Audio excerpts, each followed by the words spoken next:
Напрыканцы сакавіка мясцовая арганізацыя «Студальянс» разам з Еўрапейскім гуманітарным універсітэтам запрасілі нас у Вільню, каб мы для студэнтаў ЕГУ і абітурыентаў ЕГУ правялі падобную школу арт-менеджераў, якую мы рабілі ў Менску.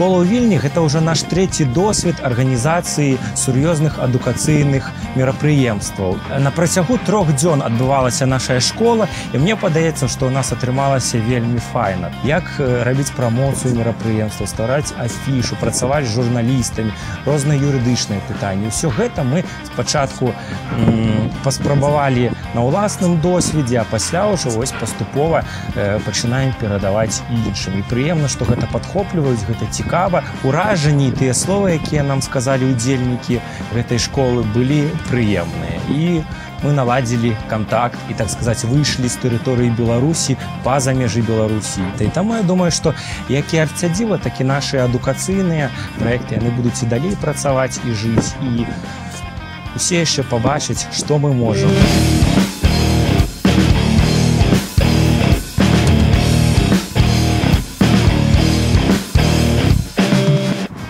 Мы рабілі школу арт-менеджераў для таго, каб сабраць цікавую, разумную, ініцыятыўную беларускую моладзь, якая хоча нешта рабіць, але не ведае як. Нечакана для нас атрымалася так, што на школу прыйшло вельмі шмат заявак. Для нас быў абсалютны рэкорд, было 150 заявак, і мы маглі ўзяць максімум 30 чалавек.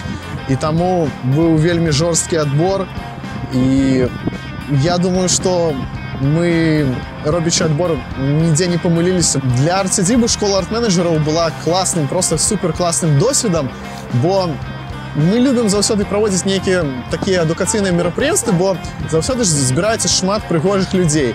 І вельмі прыемна бачыць, калі тыя веды, якія ты спрабуеш нейкі імпульс перадаць гэтым людзям, яны яго прымаюць, і ім гэта падабаецца. Для нас вельмі важна тое, што людзі працягваюць нешта рабіць і не сыходзяць.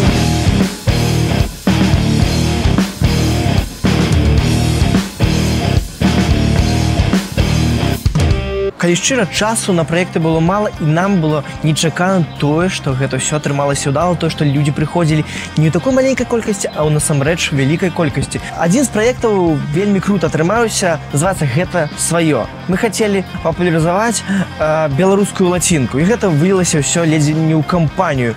Ствараліся стылёвыя цішоткі з надпісамі па лацінкі, дзе дзеячы выглядалі як хіпстары. Ёсць крутыя кліпы, якія стварала арт-сядзіба у гэтым праекце, у межах гэтага праекта.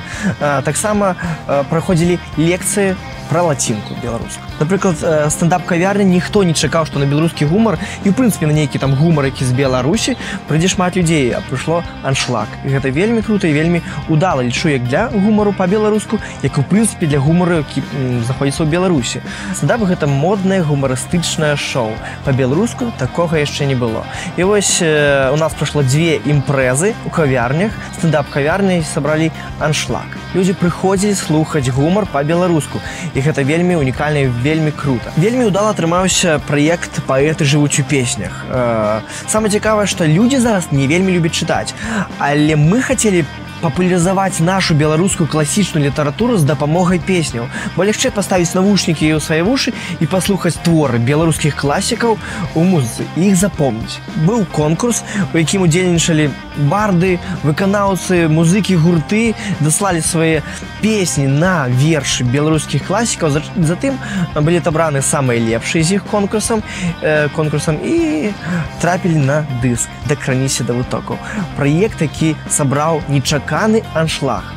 Па папулярызацыі праект беларускай сучаснай і традыцыйнай культуры. Праходзілі лекцыі на розную тэматыку, пра небесныя свяцілі, пра зоркі, пра стравы беларускія, менавіта нацыянальныя беларускія стравы, пра паганства і тэму рэлігіі.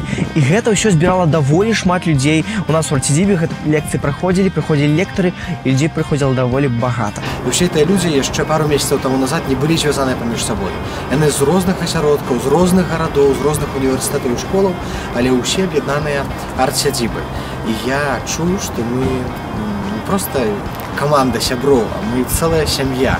Арт-сядзіба – гэта альтэрнатыва шэрасці і будзённасці вось сучаснае беларускае жыцця. Гэта вельмі класная, рэальна крутая каманда аднадумцаў. Гэта цэлая субкультура, да якой належаць людзі не толькі ў Менску, але і ў рэгіёнах, ды і нават за мяжой.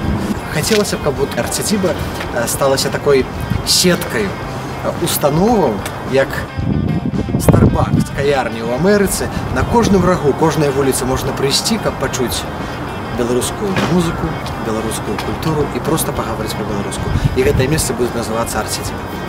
Для арт-сядзібы ўсё толькі пачынаецца. Мы застанемся, хоть из нас протягнет